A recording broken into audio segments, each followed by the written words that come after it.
it's Amanda here from Lolli Lulu Crafts, and today I have a kind of follow-up video from a previous video that I did for you, making some bulk made Christmas cards on my Cricut that looked like this. And if you want to take a look at that video, I will put the link at the end of this video where the little box is that says you might also like, and you can click on the video and it will take you to it, so it'll show you how I made those. But as you noticed, there was an aperture in that card that we cut out, and I really didn't want to waste those shapes, so I came up with a idea for a card to make use of those. I drew and cut some sentiments on my Cricut, and also the stars, which were part of that. So the previous download also has the sentiments and the stars, and obviously it will have the cutouts as well as the download for that card as well. So you'll get in one download two types of card, or the ability to make two types of card.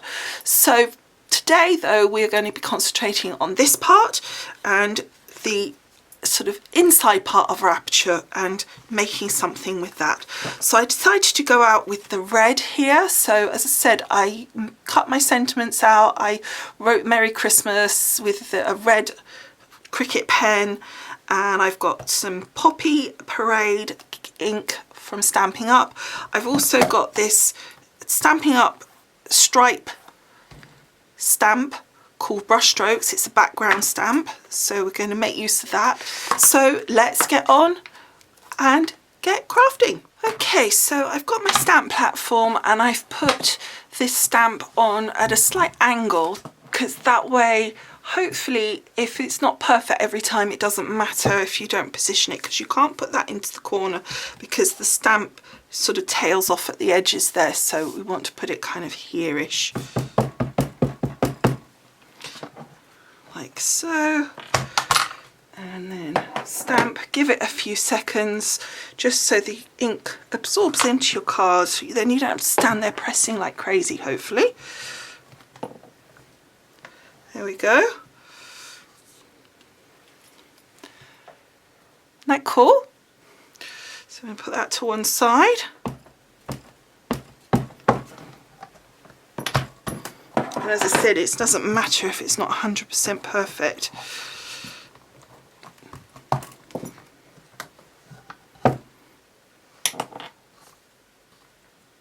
Okay, so I'm going to stamp all 12 and then I will come back to you when they're done.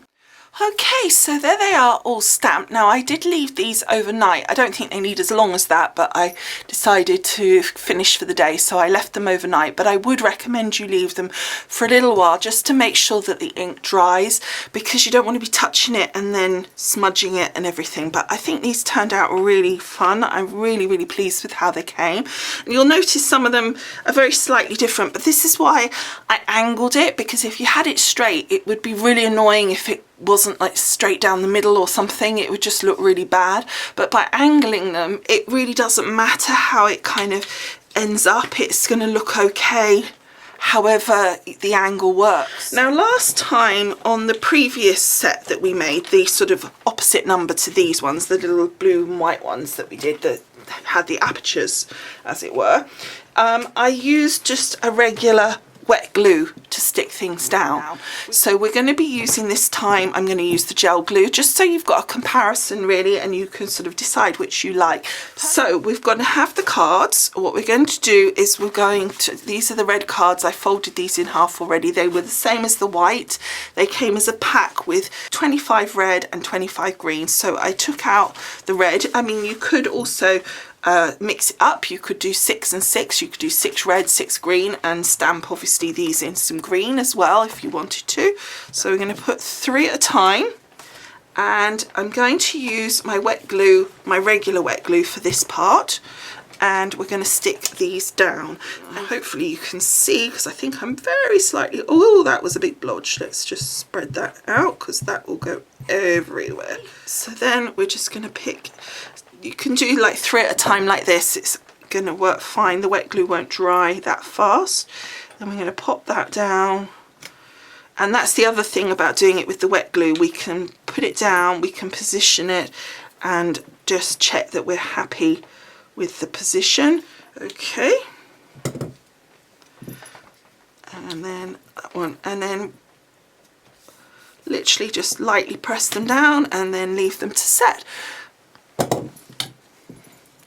Okay, so that's the first 3. I'm going to do the next 9 and I will come back to you when they're done. Okay, so there they all are, all stuck down, and I think they look really effective. I'm really pleased so far. I think that it looks really good, and considering this was just like the byproduct, the waste that we would have possibly thrown away, I think it's turned out that we've got a whole new set of cards that are going to just be perfect. So now what we need to do is start putting our sentiments and our stars on, and as I said, for me I am going to use the glue gel, and I think what I'm going to do is I'm going to put a small blob of the glue at the top like we did on the wet glue for the other cards. We put the glue on the card for the stars. I think that worked better. And then we want to just put our stars on again. With as before, I want to have the point of the star pointing down, and it might be easier just to use this, in fact. So let me just show you. How effective is that? That's so cute. So we're going to do the others. Okay, so that's all 12 done. I haven't brought them back in to show you in their entirety because they're still a little wet and I don't want to risk moving the stars, but I've done all 12. You can see 3 here. So now I'm going to add our little sentiments. Now what I did with these was I sort of made them a bit more dumpy. What I did was I added my sentiment first and attached it on the Cricut design space, and then I adjusted it so that actually the words also were slightly adjusted in that they were slightly narrower and slightly taller, and I quite liked the look, so I didn't think that was a problem.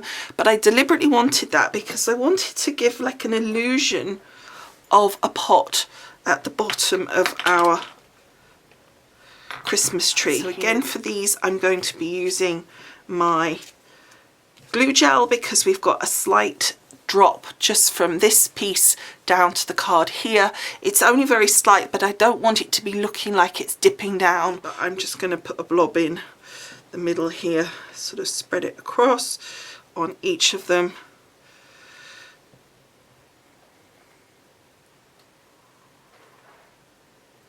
So we're just giving it a nice little squish. I'm squishing it more at the top edge and then not too hard at the bottom edge so that it stays flat, because what we want is for it to be very slightly, I don't know if you can see, it's very slightly raised. Let's see if we can get it if I do that. Can you see? There we go. You see how it's very slightly raised on this side? You can just see the little glue, and yet it's completely flat on the tree part. So if I squish too hard this side, I would counter that and make it start dipping downwards. So that's the point of having this. So that is our tree card done. I think that looks really effective. So again, I'm going to do the rest and then I'm going to come back to you when they're all done. Okay, so there they are all done. So now they just need to dry. With the glue gel, you need to give them just a little bit more time to make sure they're set. Usually it sets in about 15 minutes. I like to give it a couple of hours really, to be absolutely 100% sure that it's absolutely solid.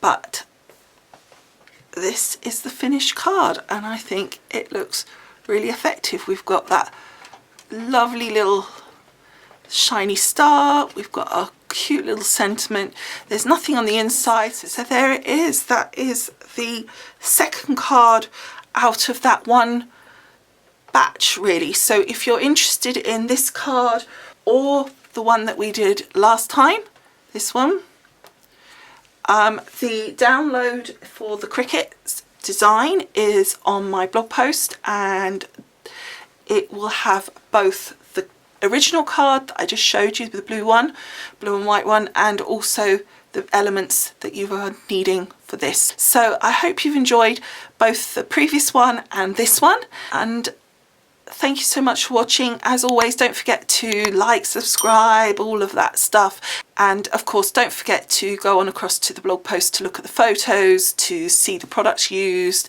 and of course the download. So the link for that is in the paragraph below this video. Okay, thank you so much for watching, and I will see you again soon. Bye for now. Bye.